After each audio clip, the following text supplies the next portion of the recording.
자, 그러면 오늘은 좀 할 게 많아. 그래서 이거를 좀 열심히 부지런히 정리했다가 나중에 계산 문제를 이제 어떻게 해야 되는 건지 그거 얘기를 좀 하도록 하자.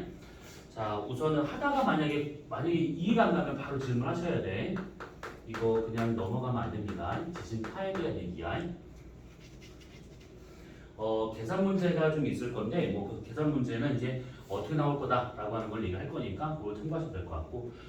자, 우선은 지진파가 되고 있으니까 얘는 지금 매지를 통과하고 있는 파동이다라고 생각하면 돼. 그래서 지구 내부의 암석을 이제 통과하면서 이제 에너지가 전달된다라고 볼 수 있는 것들인데, 우선 이 지진파와 같은 경우에는 크게 먼저 종류를 따져보자면 이런 것도 있지. 그런 것도 있는데 이것은 그냥 대략 어떻게 통과되고 있는가에 대한 그 생각이야. 그래서 만약에 지구가 이렇게 있다라고 가정을 하면 처음에 지진이 여기서 이제 발생을 한 거야. 여기서 이 처음 지진 발생한 지점을 뭐라고 그러지? 진앙. 진원.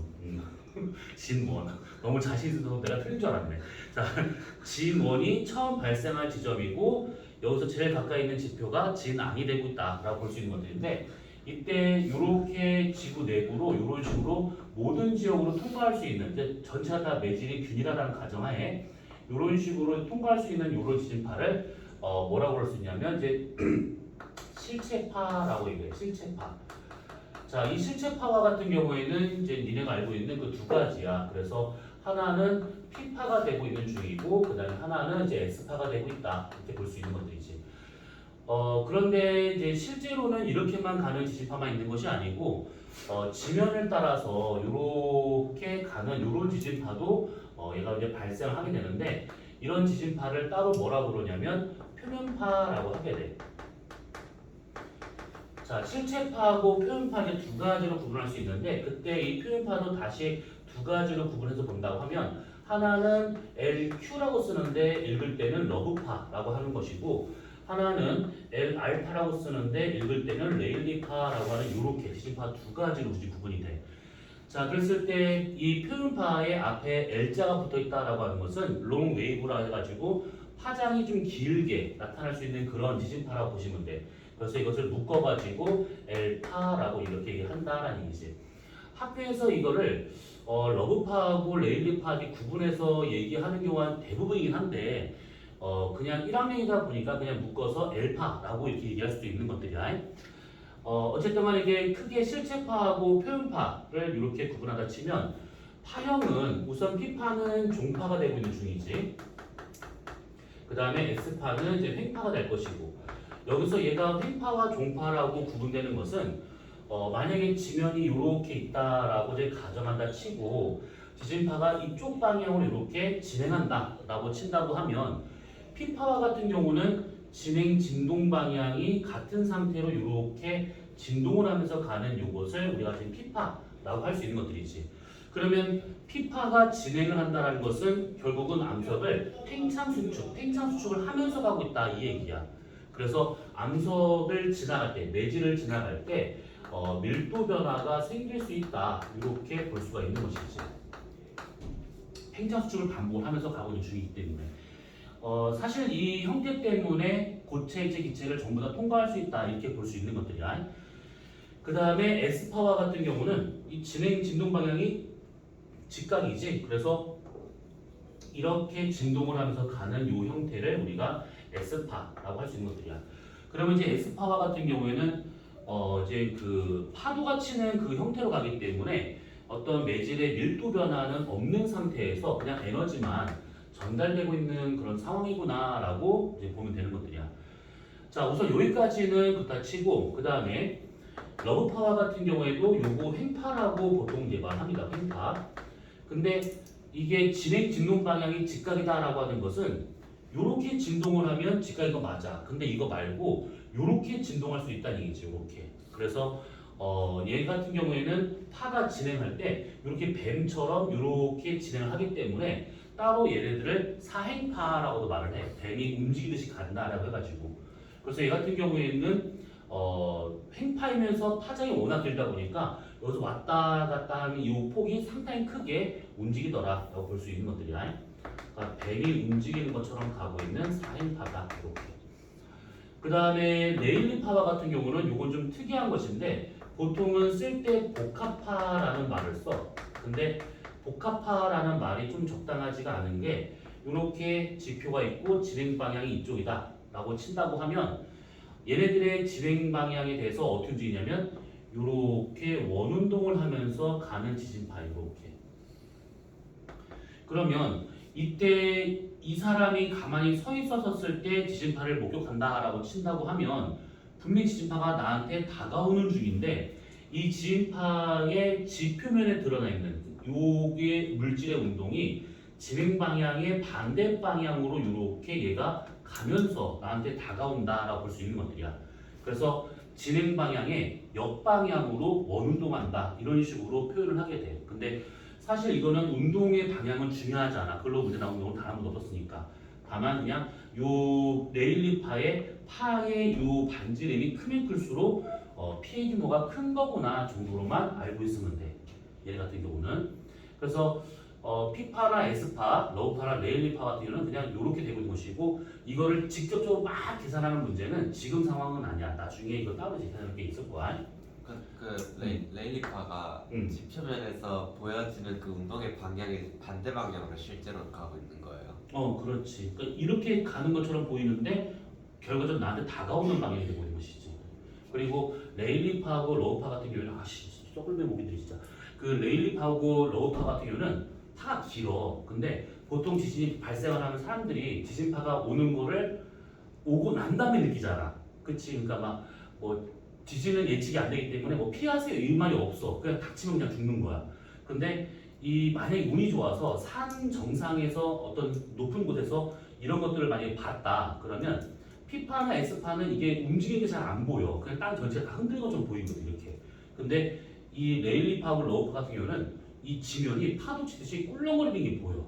그래서 파장이 워낙 크다 보니까 이게 지면 전체가 꿀렁꿀렁하면서 뭔가 가는 게 보이는 거야. 그리고 이제 굳이 높은 곳에 있지 않다 하더라도 지면에 이제 우리가 이렇게 서 있잖아. 그러면 이게 갑자기 이제 온 세상이 갑자기 막 확 들떴다가 막 확 내려갔다 막 이거 막 느낄 수 있는. 그래서 요거 같은 경우는 이제 대규모의 지진 피해가 있었을 때는 보통 엘파에 의해서 되는 거구나라고 생각하시면 돼. 자, 우선 요거는 그냥 우선은 요렇게 있다 정도만 받으면 돼. 중요한 것은 요 놈이야. 이거를 잘 받으셔야 돼. 자, 뭐냐면 전달 형태에 따라서 지진파를 이제는 구분할 수가 있는 것들인데, 자, 우선은 이렇게 지면이 있다라고 이제 가정을 해보고 여기에 관측소가 이렇게 있는 거야. 자, 그 다음에 여기쯤이 매질이 다른 경계되냐? 편의상 우리가 여기를 지각이라고 생각해보고 여기 밑에를 멘틀이라고 이렇게 한번 가정해보자고. 그 다음에 지진이 처음 발생한 지점, 진원이 보통은 지각 내 어딘가에 있어야 돼. 지각 내 어딘가에. 그런데 편의상 그냥 여기 지표 여기에서 지진파가 발생했다라고 한번 가정해볼 거야. 여기를 진원지라고 볼 거야, 여기를. 자, 그러면 지금부터는 색깔을 맞춰서 볼 거니까 이제 색깔대로 잘 따라오셔야 돼. 자, 우선은 이 전달됐었을 때 P파, S파 왜 뭐 끝났어 이거? 왜? 그게 제가 가진 게 이거 하나밖에 없어요. 아, 그래. 그러면 점선, 붉은 점선 이거 알아서 해 그러면. 좀 빌려줄까? 괜찮아요. 아니 써 괜찮아. 있을 때도 써 미친놈아. 아니야. 그 대리운전은 왜? 저를 타고 너를 쓰고 왔어요. 그거 쓰고 왔어? 그래 알겠어. 자, 그러면 이렇게 있어.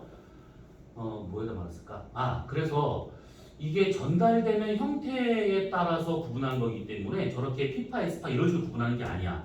그리고 P파만 지금 예로 들어볼 거야. P파만.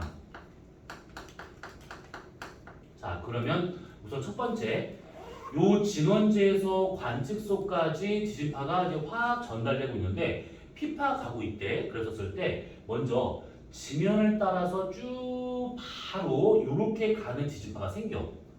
바로 곧장 가는 거야. 그래서 이런 지진파를 직접파라고 말하게 돼. 이름 잘 들어오셔야 돼. 직접파야. 그리고 이때 이 진원지에서 출발한 지진파들 중 피파 중 그 중에 이제 파다 보니까 여기서 이렇게 진행을 하다가 매질다른 경계면을 만나면 반사나 굴절을 하게 돼. 그래서 여기서 이렇게 갔다가 튕겨서 올라가는 이런 지진파도 발생할 수 있다는 얘기지. 이런 지진파를 반사파. 자, 우선 이 반사파는 있다라는 정도만 알고 있으면 돼. 이걸로는 문제 나오기가 쉽진 않아. 그래서 그냥 그런가 보다 하고 넘어가시면 되고, 그 다음 여기서 출발하는 지진파들 중에서 여기서 이렇게 갔다가 이쪽으로 굴절하게 돼.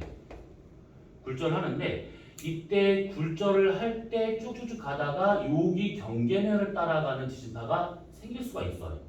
그러다가 여기서 어떤 이유로 퉁 튕겨서 이렇게 올라오는 지진파가 생겨. 자, 그랬을 때 요거 같은 경우는 지금 굴절을 하다가 임계각을 따라서 오고 있는 파잖아. 그래서 이것을 임계 굴절파 또는 그냥 굴절파라고 이렇게 이름을 붙여. 그러면 뭔가 좀 살짝 느낌이 오지. 굴절하고 있으니까. 그래서 여기서 나중에 스넬 법칙 갖다가 이제 기타 등등을 하게 될 것들이야. 자, 아무튼 그래서 직접 반사 굴절파의 형태로 이렇게 오고 있는 것이고 그 중에 반사파는 그냥 그런가 보다 하고 넘어가시면 되는 것들이야. 자, 그러면 이런 식으로 해서 피파가 직접 오는 것도 있고 반사로 오는 것도 있고 굴절로 오는 것도 있대. 그러면 관측소에 기록되고 있는 지진 기상을 보게 되면 피파, 그 다음에 피파, 그 다음에 피파 이런 식으로 피파가 하나의 진원에 대해서 여러 개가 올 수가 있다라는 거야. 한 개도 올 수 있고 세 개 올 수도 있고 대여섯 개가 올 수도 있어. 한 개의 지진에 대해서. 근데 이게 니네가 지금 이번에 고급 지구과학이라고 하더라도 아마 여기까지는 가기 힘들 것 같은데 여기 지구 내부가 어디다 그려볼까? 여기 지구가 이렇게 있다 한번 가정해보자고. 그러면 여기가 외핵, 안에가 내핵 이렇게. 그러면 여기서 만약에 지진파가 출발했어. 그러면 이 지진파가 출발을 할 때 매질다른 경계면이 지구에서는 3개나 있어. 그 말은 뭐냐면 아마 여기까지는 가진 않을 거야. 그냥 참고로만 알고 있어. 여기서 만약에 지진파가 출발했을 때 이렇게 가는 지진파도 있을 거라고. 그치? 바로 곧장 가는 이제 직접파 형태지. 근데 여기서 애들이 이렇게 갔다가 굴절해서 이렇게 왔다가 굴절해서 이렇게 오는 지진파도 있을 수 있어. 어떤 경우는 여기서 들어가서 굴절한 다음에 굴절까지 했어. 근데 여기서 반사를 해서 일로 가는 경우도 생겨. 그 다음에 굴절로 나오는 지진파도 있을 수 있겠지. 그러면 경우 수가 지금 어마무시하겠지. 이게 만약에 구테베르크면 하나만 있다 친다고 하면 만약에 4만 명까지 있다고 쳐봐 한번. 그러면 어떻게 되냐면 여기서 굴절, 굴절, 굴절, 반사, 그 다음에 굴절, 굴절 날다닐 거라고. 근데 여기가 모으면이잖아. 반사 가능해. 그러니까 경우 수가 되게 많아 이게. 그래서 이것을 표현하는 방법이 따로 있는데 그 방법에 대한 걸로 나오는 문제는 진짜 고급지로 할 때나 나온 것이고 아마 지금 1학년인데 여기까지는 아마 가지는 않을 것 같다라는 생각이 들어. 이거는 2학년이라면 아마 좀 할 필요가 있긴 하겠지만. 자, 아무튼 그러면 요거는 대략 이렇게 지금 전달되고 있다라는 거야. 그러면 여기서 우리가 한번 생각해 보게 뭐냐면 관측소에 직접 반사 굴절이 왔대. 그러면 3개 중에서 누가 제일 먼저 와야 돼? 직접 제일 빨리 와야겠지. 왜 그러냐면 거리가 제일 짧아. 그 다음에 반사, 그 다음에 굴절 요 순서로 와야 된다는 얘기지. 근데 지구가 평면이 아니라 구면인 걸 생각해 봐야 돼. 얘가 구면이다라고 하는 것은 여기서 얘가 지진파가 출발한다. 그러면 직접파의 형태로 이렇게 지면을 따라가든 아니면 바로 이렇게 오든 간에 어느 구간까지는 직접파가 빨리 오는 게 맞아. 근데 여기부터 너무 멀어지잖아. 그러면 이렇게 돌아오는 것보다는 차라리 여기서 한번 튕겨서 이렇게 오는 게 더 빠를 수가 있어. 거의 직선에 가까워가지고. 그래서 어느 거리를 넘어서게 되면 반사파가 더 빨리 올 수 있는 것이고 그 다음에 더 멀어지게 되면 이 외핵에 의해서 그늘지기 때문에 반사파는 오지 못하더라도 여기서 이렇게 해서 굴절해서 이렇게 올 수가 있다라는 거야. 그래서 어느 정도 떨어지게 되면 반사보다는 굴절파가 도착할 가능성이 더 크겠구나 이렇게 볼 수 있는 것들이지. 그러면 이런 것들을 토대로 해서 우리가 한번 그래프를 그려보자면 이게 있을 겁니다. 자, 이쪽을 우리가 거리라고 한번 생각을 해볼까? 거리. 그 다음에 이쪽을 지진파의 도착 시간이라고 한번 가정을 해보자고. 자, 그러면 직접파와 같은 경우에는 어떻게 하냐면 여기서 이렇게 가는 거야. 그 다음에 반사파는 어떻게 되는 거냐면 이렇게 가는 거야. 그 다음에 굴절파는 여기서 이렇게 가는 걸 말합니다.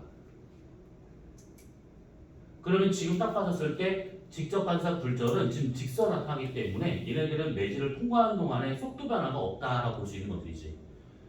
같은 매질에서 지진파가 출발했다 그러면 이런 식으로 전달 형태는 다를지언정 속도 변화는 없이 이렇게 가고 있다 이 얘기야. 자, 그랬을 때 자세히 보시게 되면 여기서 요 구간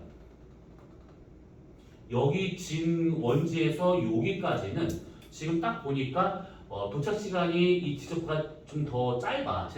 그 시간이 짧은 것이지. 그래서 여기는 직접파가 먼저 도착하는 구간이 되는 것이고 좀 더 멀어야 된다 그러면 직접보다는 여기 파란색이 더 밑에 있으니까 여기 교점까지는 반사파가 더 빨리 오고 여기를 넘어서야 된다고 하면 이제부터는 굴절파가 더 빨리 오는구나. 이렇게 따져볼 수 있다는 거야.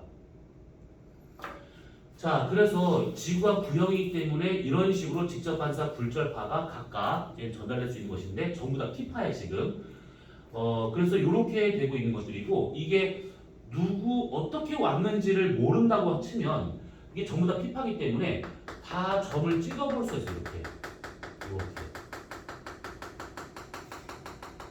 가장 먼저 도착한 T파를 점을 찍으면 이렇게 나타날 수 있다는 얘기지. 그래서 이렇게 된 상태에서 만약에 그래프를 그려본다면 대략 이렇게 나타날 수가 있는 거야. 로그하면서 몇개 이렇게 이런 식으로. 그래서 지진파의 진앙에서 떨어진 거리에 따라서 도착 시간이 이렇게 곡선인 것처럼 나타나더라라는 것인데 사실은 곡선이 될 수가 없어. 왜냐하면 속도 변화가 안 생기거든. 그래서 이런 식으로 곡선 나타나는 이유는 결국은 이 전달된 형태에 따라서 나타나다 보니까 저렇게 곡선인 것처럼 보여지더라라는 얘기야. 자, 우선 여기까지 질문. 진짜? 정말 다? 설마 질문하시는 거 아니죠? 그럴까 했었는데 이거 선수다. 알았어. 안 할게요. 그러면 여기서 요거 하나는 좀 기억을 해도 뭐냐면 아까 반사파는 중요하지 않다라고 했었던 거잖아. 그러면 직접파하고 굴절파만 알고 있으면 되는 것인데 왜 그게 중요한 거냐면 요게 지금 직접파고 빨간색이 지금 굴절파야. 그러면 둘이 만나는 교점 있죠 여기. 이 교점을 그대로 내려봐요. 이렇게 내려보게 되면 이때 여기서부터 여기까지의 거리가 나와. 이 거리를 뭐라고 그러냐면 이것을 교차거리라고 합니다.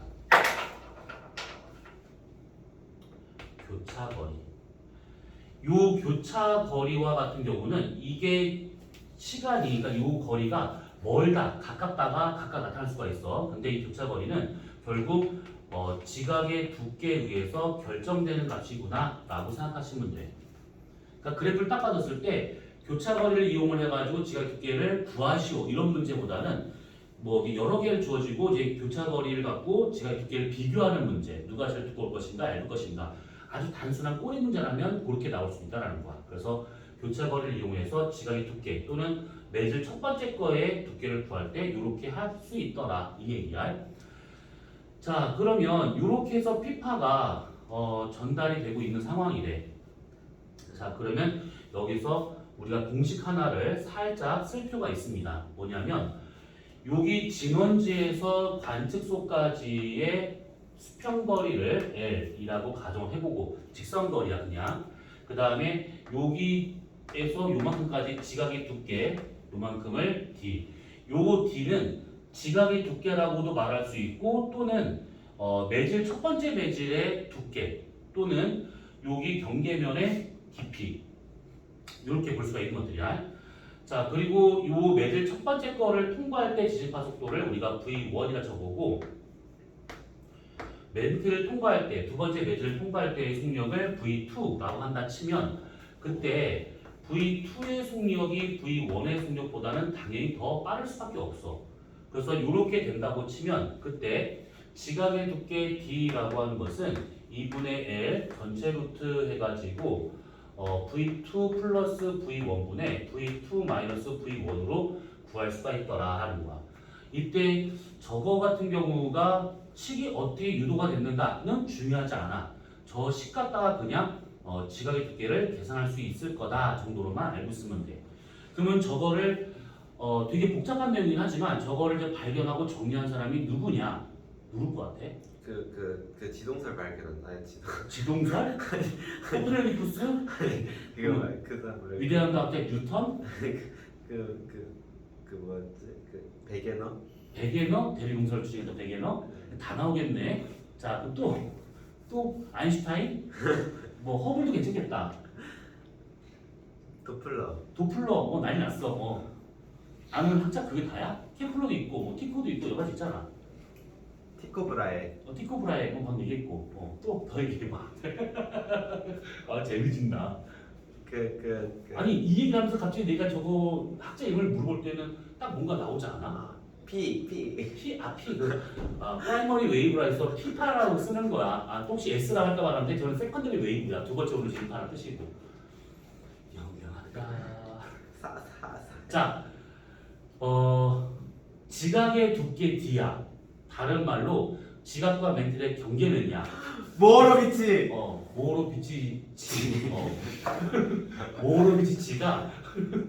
모로비치가 요거를 발견하고 난 다음에 지각 밑에 뭔가가 있구나, 지구 표면 밑에 뭔가가 있구나라는 걸 발견하게 된 것들이야. 그래서 그 경계면을 지 이름을 따서 모로비치의 불연속면이라고 얘기하고 있다는 얘기지. 아무튼 그래서 이렇게 되고 있다라는 거야.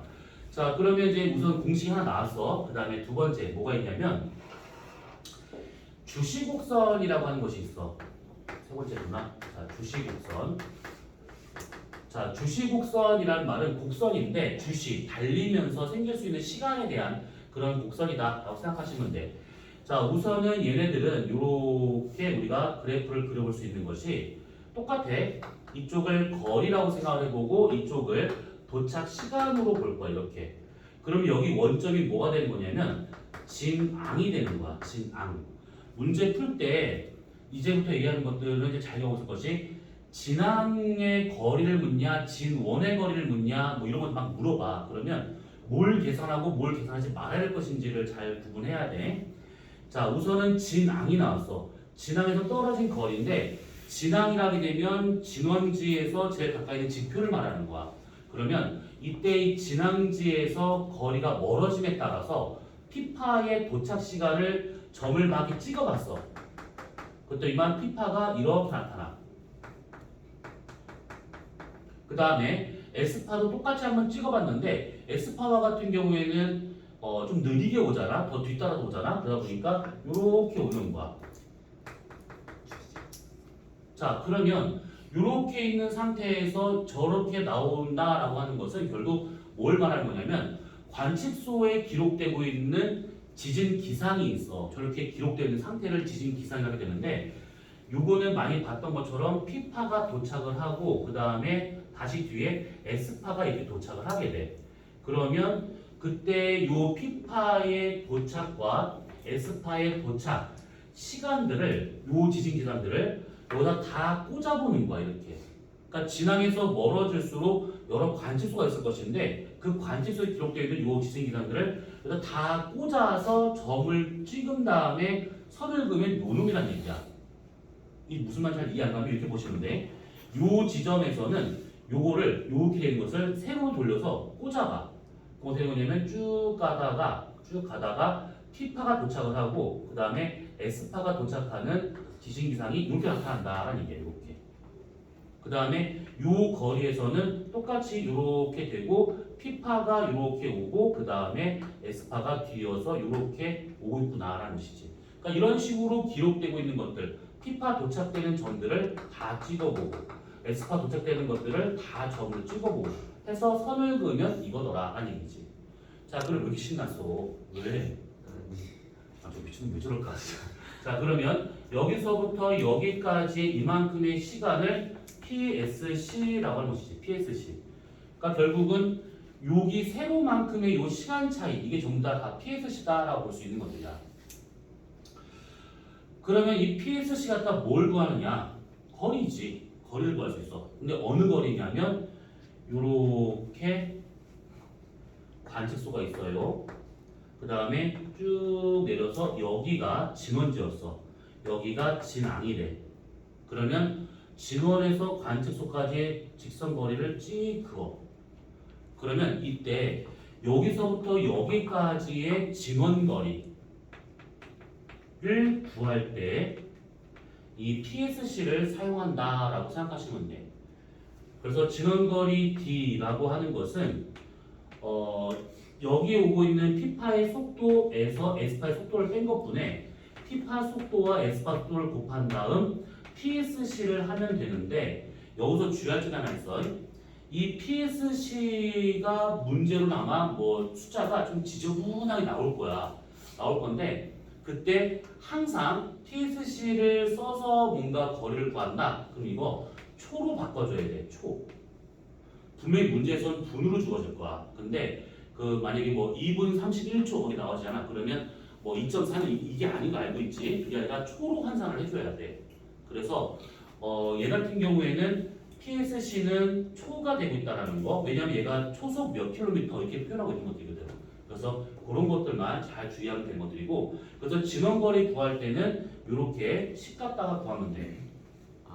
그 다음에 두 번째는 관측소에서 진앙까지 요만큼의 거리를 우리가 진앙거리라고 볼 수가 있는 것인데, 진앙거리는 계산 문제가 아니에요. 이거 계산을 아마 하려고 덤빌 거야. 그런데 계산을 하면 안 돼. 진앙거리를 계산하는 것이 아닌 이유가 왜 그러냐면 진앙에서 떨어진 거리에 따른 도착 시간을 표시하고 있는 거야. 그러면 그 얘기는 뭐냐면 PSC가 만약에 요만큼이었대. 요만큼 길이. 그러면 이 길이에 대한 것을 쭉 가가지고 맞춰봐. 이렇게 딱. 아, 여기구나. 그러면 PSC가 요만큼 나왔으니까 거리는 여기서 이만큼이 되겠구나 라고 그냥 읽는 거야. 그래서 지난 거리를 많이 묻는다? 그러면 계산 문제가 아니구나 이렇게 생각하고, 만약에 방금처럼 PSC 주었다 그러면 진원 거리만 계산해서 구하면 되는구나 정도로 이해하시면 돼. 풀어본 기억이 나요. 자, 그래서 요거는 그다 칩시다. 자, 그 다음에 여기서 진앙에서 진원까지의 깊이, 진원 깊이라고 하는 것은 살짝 계산하는 거야. 자, 우선 이 진원 깊이를 구하기 전에 먼저 진앙의 위치를 파악을 해봐야 돼. 진앙의 위치를 파악할 때는 관측소 3개가 반드시 필요해. 2개가 안 돼. 1개도 안 되고 3개가 필요한데, 왜 3개가 필요한 거냐면 한 개의 관측소에서 구한 진원거리가 있을 거라고, 그 진원거리를 반지름으로 하는 원을 그려보는 거야. 이렇게. 자, 여기가 A 관측소라고 한번 가정해보자. 그러면 A 관측소에서 이 원의 반지름이 의미하는 것은 뭐냐면 A 관측소에서 기록된 이런 것들을 통해서 구한 진원거리가 되고 있구나 라고 생각하시면 되는 거야.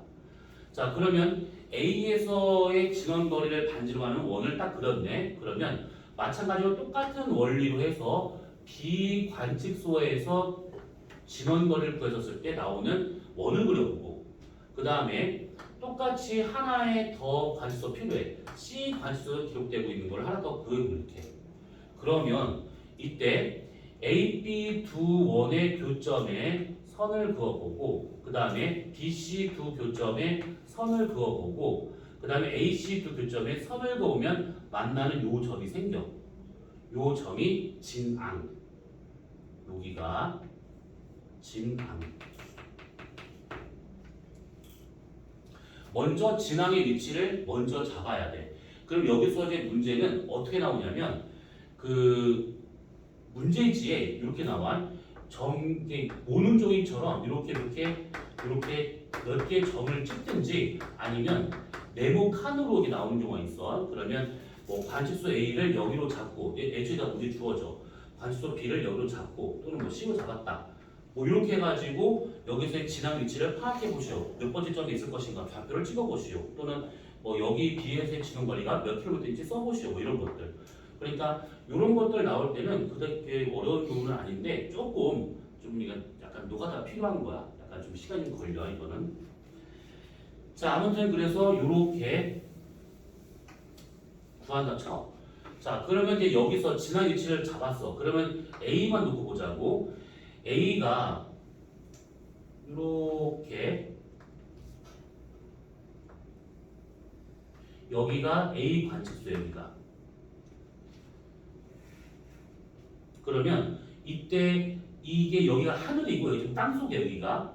그러면 A 관측소에서 이렇게 진앙을 지나는 선을 그어보는 거야. 여기가 진앙이야. 여기가 진앙이야. 그러면 진앙에 대해서 선을 쭉 그려보게 되면 여기가 진원이 된 것이지. 왜냐하면 얘가 아까 진원거리를 반지름으로 하는 원이라고 썼어. 그러면 여기서 여기까지가 이 원의 반지름이 되는 것이고 그 반지름은 진원거리이기 때문에 여기서 여기까지 거리랑 똑같은 게 되는 것이지. 이 거리는 전부 다 똑같아. 다. 구형의 반지름이야 다.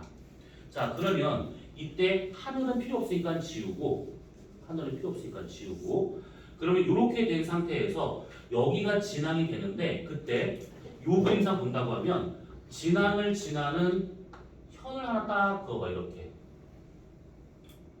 그 말은 뭐냐면 여기를 지나는 현 하나를 딱 그어본다 이 뜻이야.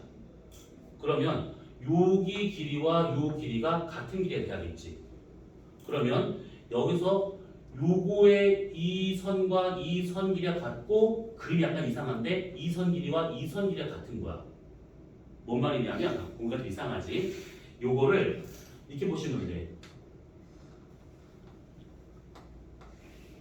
이렇게 해서 이렇게 자른 거야. 이렇게 자른 단면이야. 9의 한쪽을 잘랐어. 그러면 여기가 중심이 될 것이고 얘네들은 다 똑같은 반지름이 되기 때문에 이 선 길이가 다 똑같아. 이것이 이 원이야. 여기 구면을 이렇게 자른 거야. 그러면 약간 좀 그림이 이상하지만 이해가 될란가? 이해됐다 빨리 얘기해. 그림 또 그리기 싫어서 그래. 아, 9의 한쪽 면을 이렇게 그 여기를 지난 이 현대로 이렇게 자르고 이렇게 자르고 이렇게 잘라서 옆에서 보게 되면 원이 나오겠지. 예. 이게 그 원이야 원. 그럼 여기가 지금 진앙이 그 원의 중심이 되기 때문에 요거 다 반지름이 되는 거야 반지름. 그럼 지금은 반원이 보이는 거죠. 그러니까 저 그림에서는 반원이 두 개야. 전체에서 자른 반원 지면 그다음에 이 반구에서 한쪽만 이렇게 자른 거예요. 이렇게. 네. 이렇게. 이거 보게 되면 이게 반원. 예. 이렇게. 그러면 요 길이, 이 길이, 이 길이가 다 똑같은 게 되는 거야. 다 반지름이니까 여기가. 그러면 요 길이하고 요 길이가 같은 거라고 친다고 하면 여기서는 요 길이하고 요 진앙에서 들어간 진원 깊이가 나오더라 이 얘기지. 그러면 다 나왔어. 요 진앙을 지나는 현의 절반 값이 이게 진원 깊이구나 이 얘기야. 아, 네. 진앙을 지나는 현의 절반 값. 자 질문. 이건 그림이 조금 좀 그럴 수 있는데 아무튼 입체적으로 잘 생각해 보시면 돼. 저 진짜 시험에 나와요. 지시파에서 단 한 번도 문제 안 나온 게 없어 저거. 할만할 것 같은데. 어렵지 않아. 그리고 2학년 고급 지원이면 어려울 수 있어 사실은. 근데 1학년이기 때문에 괜찮아. 편하게 지프 정도 다 생각하고 하면 돼. 질문. 진짜 없다고?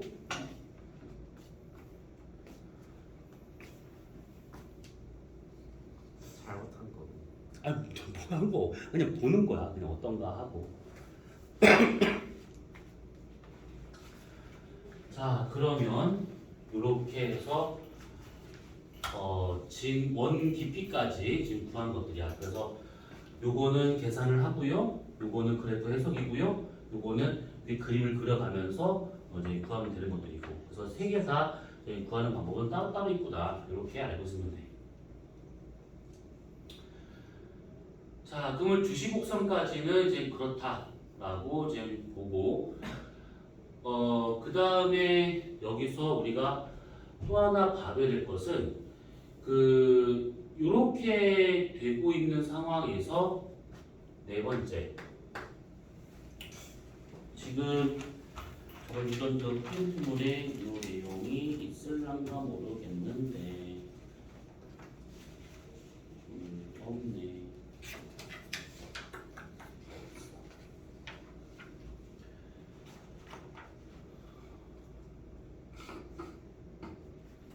네 번째는 지진파 속도에 대한 얘기야.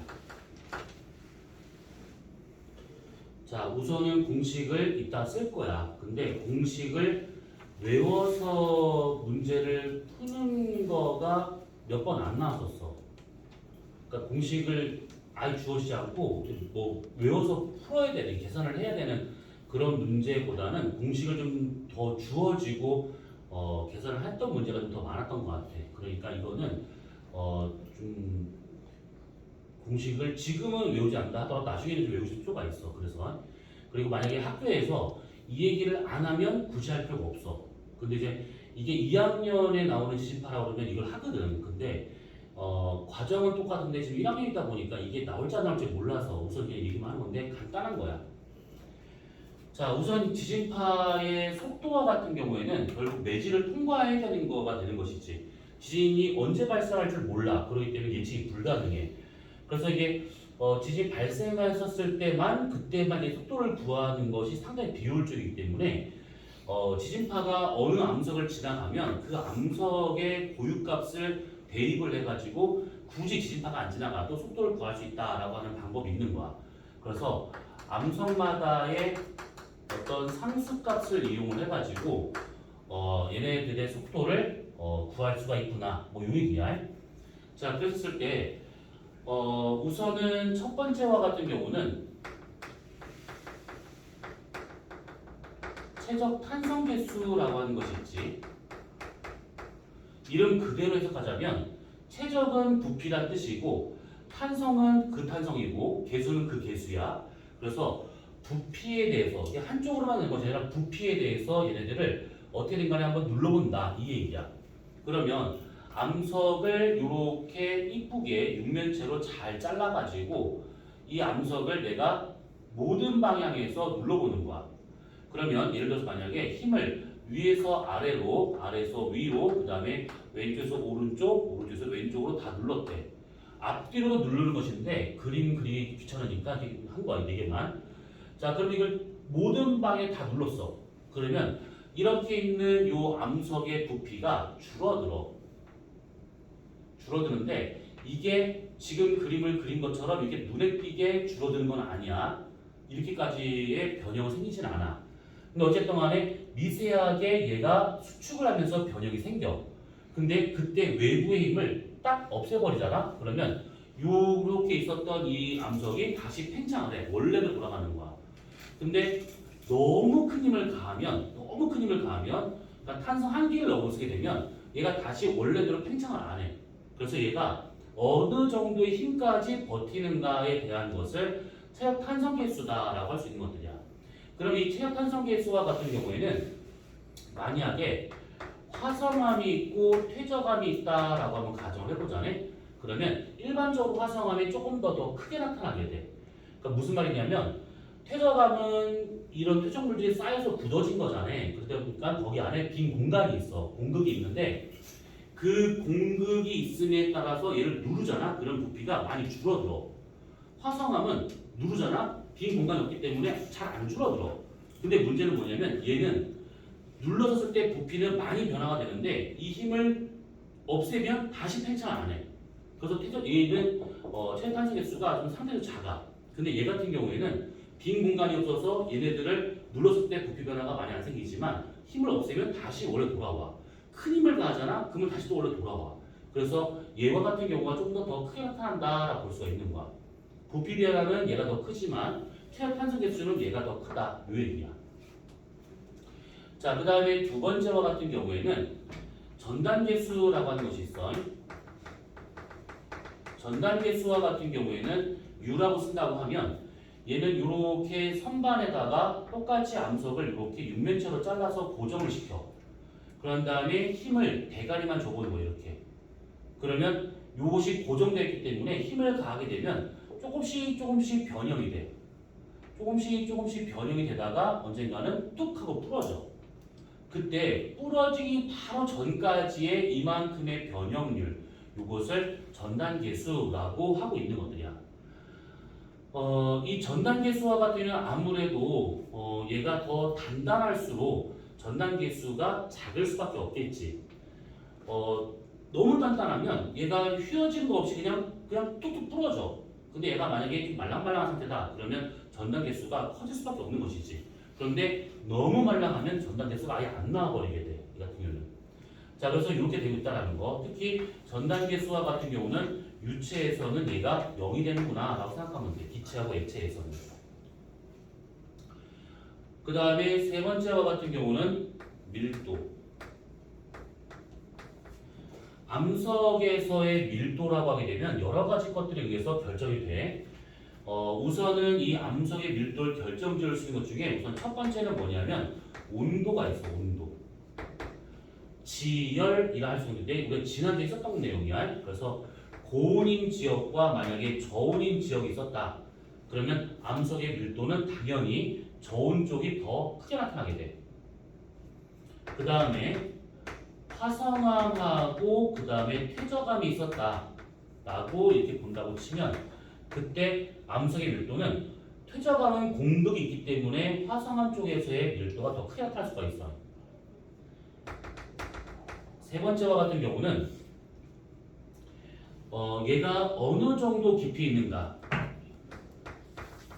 그러니까 압력이라고 볼 수가 있는 것들이지. 그래서 깊은 곳에 있는 암석과 얕은 곳에 있는 암석이 있다. 그럼 당연히 깊은 곳에 있는 암석의 외부 압력이 훨씬 더 크기 때문에 밀도가 더 크다 이 얘기야. 그 다음에 네 번째, 매질 상태에 따라 다를 수도 있어. 그러니까 암석으로 존재하고 있는 곳과 그 다음에 마그마로 존재하는 곳이 있다. 그럼 당연히 암석 쪽의 밀도가 더 크다 이렇게 볼 수 있는 것들이지.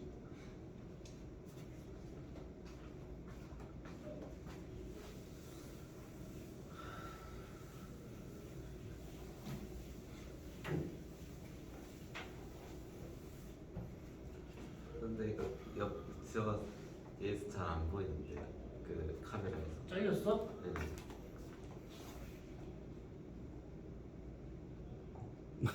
아니 4번이 아예 안 보이는구나? 모르겠어. 모르겠어. 에이 이거 씨. 그럼 어디까지 왔었어? 아 여기까지구나. 자 그러면 또 설명했는데 아무튼 이렇게 되고 있는데 그러면 이제 저런 것들 갖다가 우리가 속도를 구할 수 있는 것이 이거는 공식을 쓰는데 아까 말한 것처럼 지금은 외울 필요 없지만 나중에 외우셔야 돼. 학교에서 만약에 하면 외우고 학교에서 안 한다 그러면 외울 필요 없는 거야.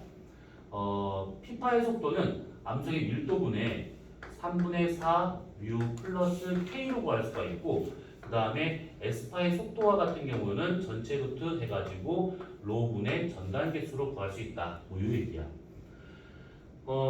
이렇게 된다고 하면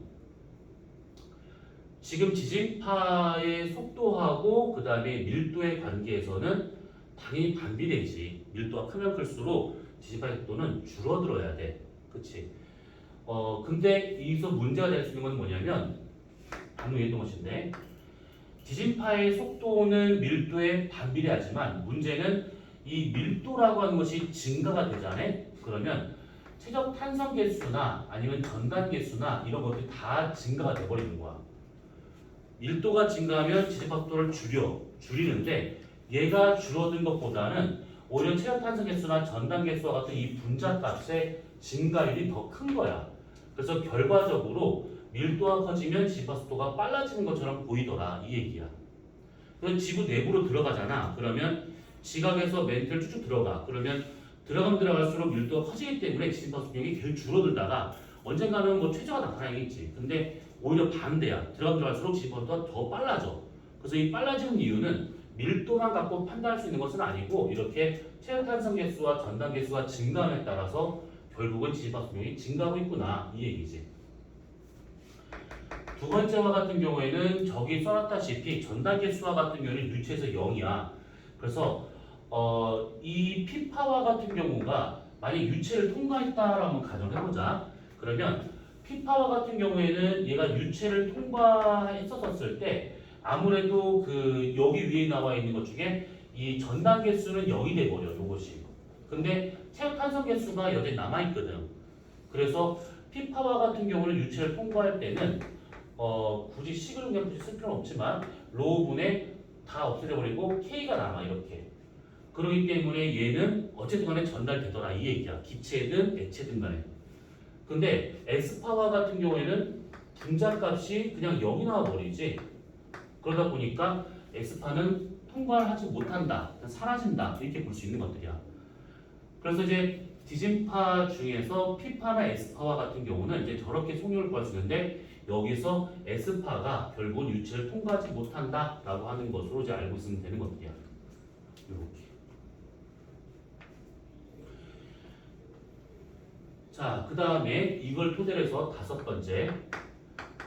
실제 지구 내부에서의 진파의 속도 변화가 어떻게 되고 있는가를 따져보면 이 그래프는 이제 중동에서도 많이 다뤘던 거라서 아마 기억이 나실 거예요. 이거는. 자, 이쪽을 우리가 깊이 킬로미터라고 보고 이쪽을 지진파 속도라고 가정을 하고 여기가 모후면, 여기가 구텐면, 여기가 레만면. 모후면, 구텐면, 레만면 이렇게. 그럼 이제 피파의 속력이 S파보다 빨라. 그렇기 때문에 피파가 여기서 시작했다라고는 가정이 되지. 그럼 여기서 얘들이 쭉 가다가 뭐 하나 건질 수 없게 다 그냥 자 이렇게 증가하다가 여기서 갑자기 훅 떨어져. 여기까지. 떨어지고 난 다음에 피파는 여기 외액을 통과하면서 살짝 이렇게 증가하다가 내액 들어가면서 이거 속도가 증가해서 이렇게 가는 거야. 이게 피파. S파와 같은 경우는 얘보다 느리니까 여기서 출발한다라고 한번 가정해봅시다. 이렇게. 그럼 여기도 마찬가지로 쭉 가다가 이렇게 증가하는 것처럼 보이는데 끝난 거야. 여기서. 근데 우리가 지난주에 요 얘기를 잠깐 했었었어. 그 S파와 같은 경우가 이렇게 해서 외액을 통과 못하니까 여기서 끝난 것처럼 보이는데 갑자기 내액에서 이렇게 나오는 경우가 생겨.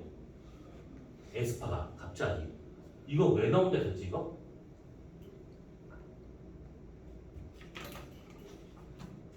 지난주 이 얘기 했던 것 같은데 물리에서도 배웠을 거 아니야. 종파가 횡파로 바뀌는 경우. 아 맞아요. 그치 배웠지. 아, 네, 그거 배우진 않았는데. 아 배우진 않았어? 물어볼까봐 그런 거. 모두 전환이 된 것이지. 여기서 P파가 S파로 종파에서 횡파로 바뀐 거야. 그래서 뜬금없이 갑자기 내액에서 S파로 얘가 나오는 경우가 생겨. 그래서 이렇게 본다고 하면 지구 내부에서 속도 변화를 딱 받아줬을 때 그러면 여기와 같이 이렇게 외핵과 같은 경우에서 P파의 속력이 확 줄어들고 S파가 전달되지 못한다라고 하는 것은 여기가 결국은 유체가 되고 있는 상황이구나 이렇게 판단할 수 있다는 얘기지.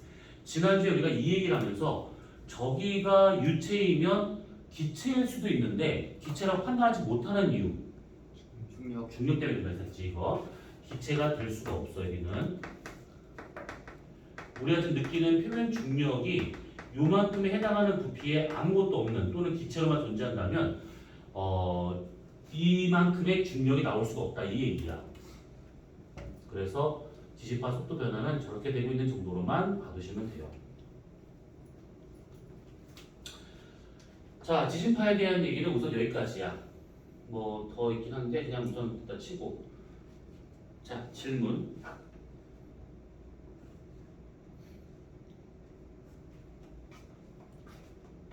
진짜? 진짜?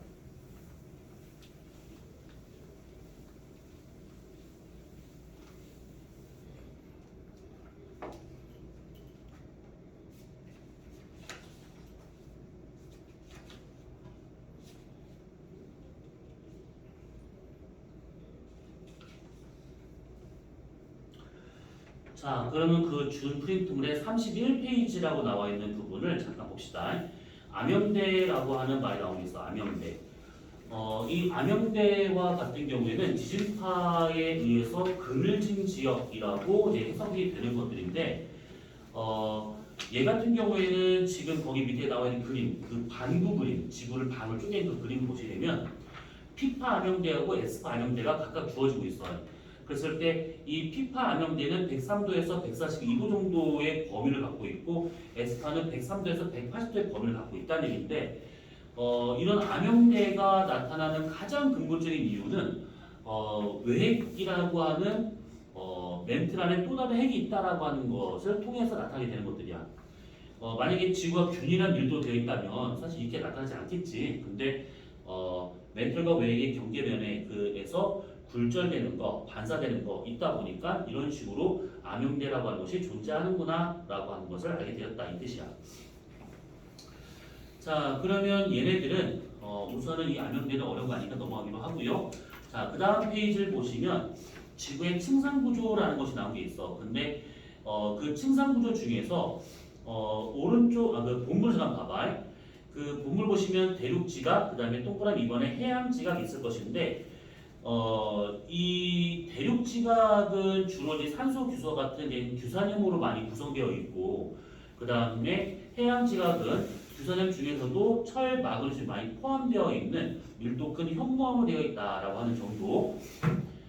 그래서 대륙지각을 다른 말로 뭐라고 부르냐면 규소, SI, 그 다음에 알루미늄, AR, 그래서 AL, 그래서 CR층이라고 해. CR층. 뭔가 이상한데 그 욕은 아니고 진짜 쓰는 단어야. 그 규소하고 그 다음에 알루미늄 되어 있다라고 해서 CR층이라 하게 되는 것이고, 그 다음에 해양지각은 규소하고 마그네슘 많이 되어 있기 때문에 심화층이라고 말을 해. 그래서 뭔가 좀 이제 이상하게 들릴 거야. 그런데 실제 쓰는 단어야. CR층과 심화층 이렇게 말을 하게 돼. 아무튼 이제 이렇게 되고 있는 것들이고, 거기 오른쪽 날개를 보시면 이제 그 지각의 구성 물질, 구성 원소에서 8대5로 나온 것이 있는데, 이거는 그냥 참고 정도로 이걸 뭐 외워서 나오는 푸는 문제는 없으니까. 그 다음에 밑에 보시면 저 속도층이라고 하는 그래프가 나온 게 있어. 암석권과 연약권. 자, 먼저 거기 한번 읽어보자. 날개에 있는 내용이야. 자, 암석권 땡땡. 지각하고 상부 멘틀의 제일 윗부분에 암석으로 존재하는 거. 그래서 암석권 다른 말로 판이라고 얘기하는 것들이지. 두 번째 연약권 땡땡을 보시게 되면 암석권 하부의 상부 멘틀의 한 부분에 해당되고 있다. 그러니까 상부 멘틀이 이만큼이면 이만큼이 암석권으로 되어 있기 때문에 나머지 이만큼이 연약권이다라고 생각하시면 돼요. 자, 그러면 연약권을 이루는 물질 대부분 고체이지만 비교적 고온이기 때문에 부분적으로 녹아있는 유동성 상태이다라고 해서 이 부분을 저속도층이라고 얘기한다가 되어 있는 거야. 자, 그러면 여기에서 우리가 이 부분을 잠깐 얘기하도록 합시다. 지진파의 속도가 어느 한 층을 지나면서 느려진대. 그래서 이름이 저속도층이야. 우선 얘와 같은 경우에는 거기 지금 그래프가 나와 있는데 뭐 그림을 살짝 그려보자면 이렇게 대륙지각과 해양지각이 이렇게 된 상태고 바다래. 그러면 대략 요만큼까지 해서 암석으로 존재하고 있겠어. 여기서부터 여기까지 우리가 암석권, 대륙판 또는 여기를 해양판이라 할 수 있는 것들이 있지. 여기까지를. 그 다음에 대략 여기쯤을 기준으로 해가지고 여기서부터 여기까지를 상부 멘틀이라 하게 되고 그 밑에를 하부 멘틀이라 할 수 있는 것들인데 하부 멘틀은 잠깐만 접어두고 상부 멘틀만 보자면 이때 여기서부터 해서 여기까지 상부 멘틀의 이 부분을 우리가 연약권이다 이렇게 이해할 수 있는 것들이야. 연약권. 근데 이거 구분 잘 하셔야 돼. 여기 상부와 하부가 구분되는 요 깊이는 대략 한 670km, 그러니까 한 700km 정도다라고 볼 수가 있는 것이고, 이 암석권과 같은 경우는 한 100km 정도 되고 있어, 지표로부터. 근데 이 상부 멘틀의 그러니까 여기 이 암석권의 바로 밑에 연약권이 있는데 이 연약권 밑에 대략 여기쯤 한 400km 되고 있는 이 부분이라 했을 때 여기서부터 여기까지가 살짝 다른 층이 껴들어가 있어. 상부와 하부멘틀 사이에. 이 부분을 전이대라고 하는데 이 전이대를 상부 멘틀로 포함시킬 수도 있고 얘를 하부 멘틀로 포함시킬 수도 있고 또는 상부, 하부, 전이대 세 개로 구분할 수도 있는 거야. 그래서 얘 같은 경우는 그냥 요런 층이 중간에 하나 끼어 있구나 정도로 알고 있으면 돼. 그래서 만약에 전이대를 상부 멘틀로 본다면 연약권은 여기서 여기까지야. 근데 만약에 전이대를 따로 본다면 상부 따로, 전이대 따로, 하부 따로 이렇게 본다 치면 연약권은 여기서부터 여기까지밖에 안 되는 거야. 아무튼 그래서 이런 층이 있는데 얘를 어디다 붙이냐에 따라서 좀 이 숫자가 다르게 나타날 수가 있어. 근데 이렇게 하는 이유가 뭐냐면 이게 딱 정해져 있는 게 사실 없어. 근데 대학에서 일반적으로 얘기할 때는 상부 멘틀 여기까지, 전이대 여기까지, 그 다음에 하부 멘틀 이렇게 얘기를 하고 있거든. 근데 고등학교에서는 이것을 그냥 마음대로 그냥 막 해. 지 마음대로 막 붙여. 그러니까 학교에서 하는 대로 따라가는데 이것은. 그리고 이 연약권이라고 하는 것이 방금 우리가 읽었던 것처럼 부분적으로 녹아있는 상태야.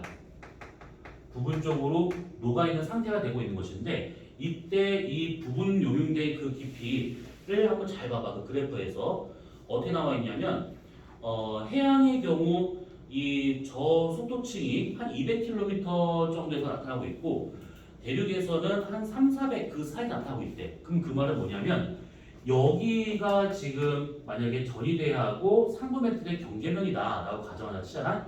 그러면 여기서 말하는 이 저속도층과 같은 경우는 이렇게 되고 있다라고. 이렇게 여기가 지진파 속도가 줄어드는 저속도층 여기가. 자 그러면 이 저속도층의 깊이는 대륙에서 깊게 나타나고 있고 해양에서 얕게 나타나고 있다. 그 다음에 두께도 사실 좀 다른데 여기가 좀 더 두껍고 좀 더 이게 얇아야 돼. 근데 굳이 그걸 구분할 필요 없어서 이렇게 하고 있다는 겁니다. 자 그러면 여기서 얘네들이 왜 이런 식으로 생기느냐로 한다면 이렇게 보시면 돼. 자 이렇게 해가지고 이쪽을 깊이라고 한번 봅시다. 킬로미터. 그 다음에 이쪽을 온도로 볼 거야. 자 관측자인 어떤 사람이 여기 이렇게 서 있었대. 자 이 사람이 땅 속으로 들어가면 뭐 지각, 멘틀, 목이 쭉 뭐 나온 것이 있을 것인데 그 각 층에 해당하는 암소의 종류와 그 다음에 압력에 따른 결합력의 차이로 인해 가지고 암석마다의 녹는 점이 상태 변화점이 좀 다르게 나타나게 돼. 그래서 어떻게 나타날 수 있는 거냐면 하나는 이렇게 나타나고 하나는 이렇게 나타나. 자 이게 뭐냐면 밑에 있는 선은 고상선, 위에 있는 선은 액상선이야. 고상선이라고 하는 것은 이 깊이에서 이 온도까지는 고체로 존재하지만 그 이상 넘어가면 고체가 아니다 이 얘기야. 이 깊이에서 마찬가지로 이 온도까지는 고체인데 그 이상 넘어가면 고체가 아니다 이렇게. 그러면 이 깊이에서 액상선이 여기다라고 하는 것은 여기에서 이 온도를 넘어가잖아. 그러면 액체로 바뀐다 이 얘기인데 지구 내부에서 액체다라고 하는 것은 뻔하지. 완전히 녹은 상태야. 그래서 암석이 완전히 녹은 완전 용융 상태라고 볼 수 있는 것이고 여기 고상선 밑에 뭐가 존재하고 있다? 그러면 고체로 존재한다는 얘기인데 그 얘기는 암석으로 존재한다 이런 의미가 될 것이지. 그리고 고상선과 액상선 사이 여기에 있었을 때는 완전히 녹은 상태하고 암소하고 공존하고 있는 상태이기 때문에 이것을 부분 용융 상태라고 이렇게 이름을 붙여요. 그래서 각 층에서의 암석의 종류, 그 다음에 외부 압력에 따른 결합력의 차이 이런 것들을 종합적으로 다 고려를 해봤었을 때 고상선과 액상선을 기준으로 해서 여기 밑에서의 상태가 달라질 수 있다. 이 얘기야. 자, 그러면 여기서 실제 지구 내부의 온도선을 그려보게 되면 대략 이렇게 그릴 수도 있어. 이렇게 가서 이렇게. 자, 빨간색은 지구 내부의 실제 온도선이야. 실제 온도선. 그러면 지금 빨간색과 고상선이 만나는 교점이 여기와 그 다음에 여기 두 군데가 생겨. 그러면 이것을 그대로 내려봐. 이렇게. 여기를 그대로 내려보면 이렇게. 그러면 지금 이것만 놓고 딱 봤을 때 여기서부터 여기까지는 지구 내부의 온도가 고상선 밑에 있으니까 요 층에서의 상태는 지금 암석으로 존재한다가 되는 것이고 마찬가지로 여기서부터 더 깊은 곳도 여기는 암석으로 존재한다라고 볼 수 있는 거야. 근데 여기 가운데 있는 요 층만큼은 고상선 위로 살짝 넘어간 상태야. 확 넘어간 것도 아니고 살짝 넘어갔어. 그래서 여기는 부분적으로 녹아있는 상태구나. 이렇게. 그러면 아까 우리가 여기서 얘기했다시피 암석의 밀도와 같은 경우는 고체일 때와 부분 용일 때 중에 누가 더 크냐? 그럼 얘가 더 커. 지진파 속도는 암석일 때가 더 빨라. 얘가 부분 용일 상태이기 때문에 매질이 달라져 버렸잖아. 그렇기 때문에 여기서 느려지게 돼. 그래서 지진파 속도가 여기 층을 지나면서 살짝 느려지더라. 이 얘기야. 이렇게. 거기가 저 속도층. 그러면 여기서 말하는 요 암석에 따라가는 요 부분은 뭐가 되는 거냐면 다른 말로 탄이구나. 이렇게. 자, 그래프 이해돼?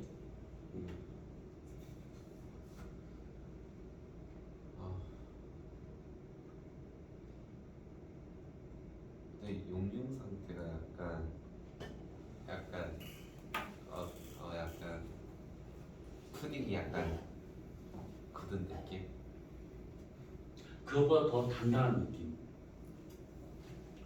푸딩은 그냥 말랑말랑하잖아. 얘 숟가락을 풀면 풀 수 있는 상태잖아. 근데 그거보다 더 단단한 느낌.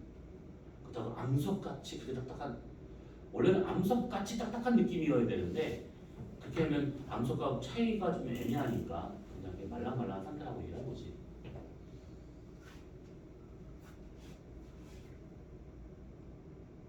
자, 질문.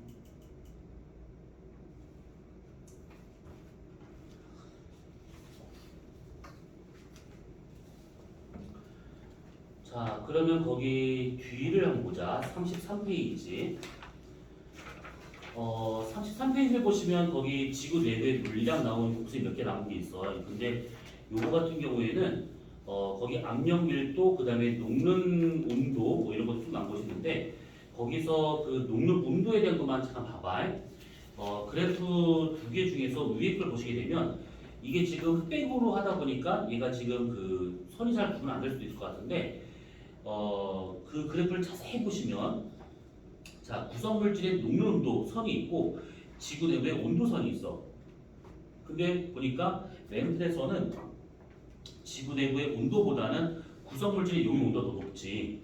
이 말은 얘가 녹는 점에 도달하지 못한다라는 거야. 지금 그 램플에서는. 그러면 여기는 암석으로 존재하겠구나가 되는 것이고 내액도 마찬가지인데 외액만큼은 지구 내부의 온도가 녹는 점을 올라서 버렸어. 넘어가 버렸지. 그럼 이 얘기는 뭐냐면 여기는 싹 다 녹은 상태가 될 수 있다. 가능하다. 이 얘기야. 그래서 외액과 같은 경우에는 액체로 존재할 가능성이 크구나. 그래서 액체로 존재하는구나. 이렇게 볼 수 있는 것들이지.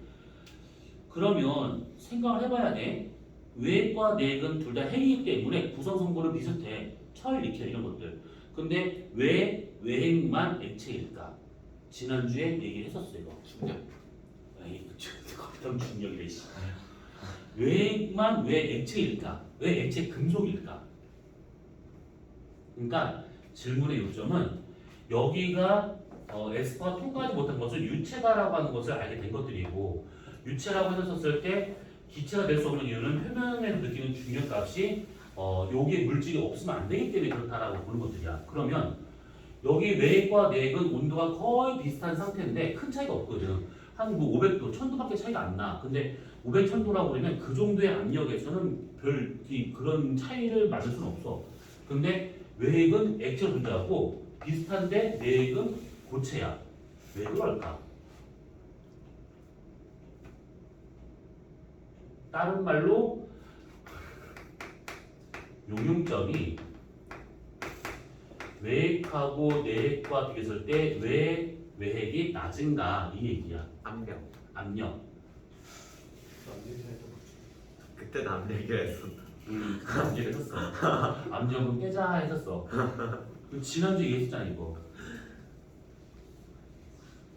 뭐라 했어? 우리가 딱 압력이랑 한국까지만 기억이 나네.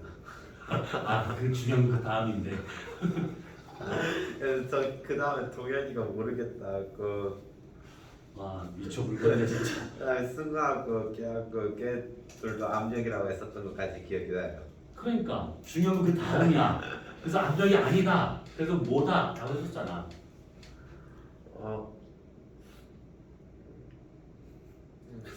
거기까지는 기억한 게 좀 천만다행이네. 글쎄요, 쌤이 압력도 약간은 있다고 하신 것까지도 기억이 나요. 그걸 무시하자라고 그래서 무시하자.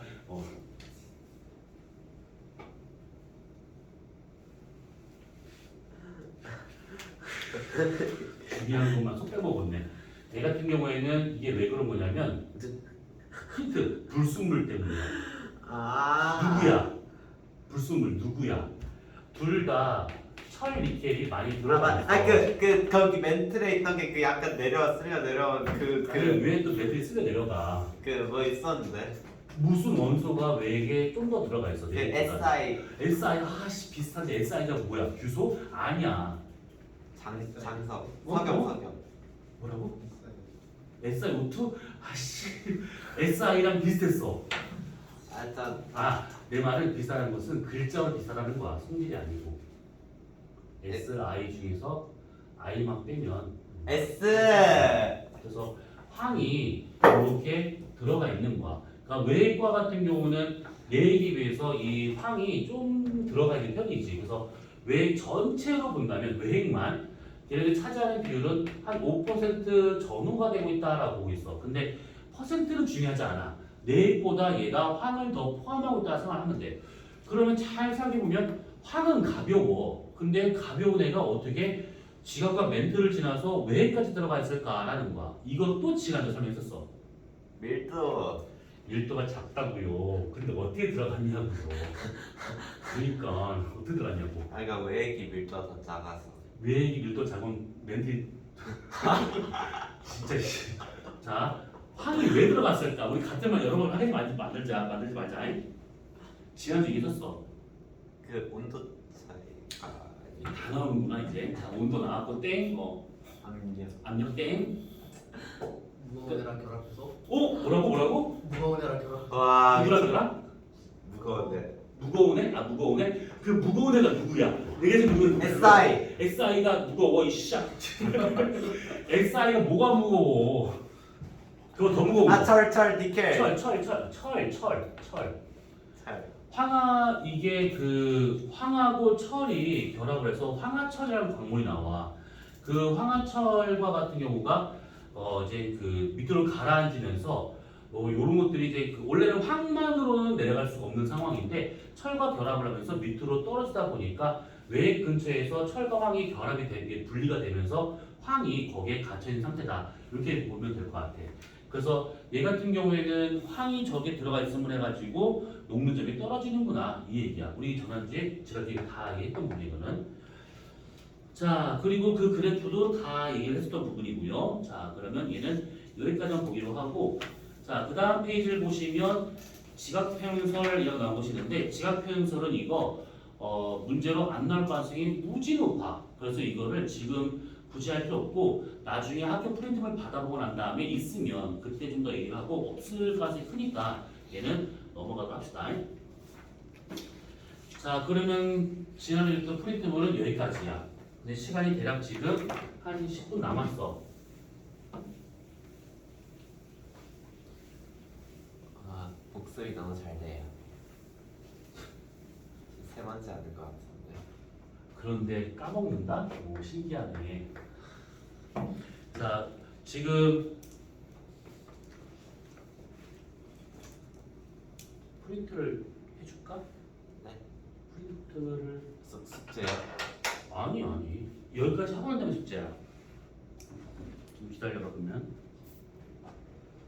내 거기서 가지고. 이제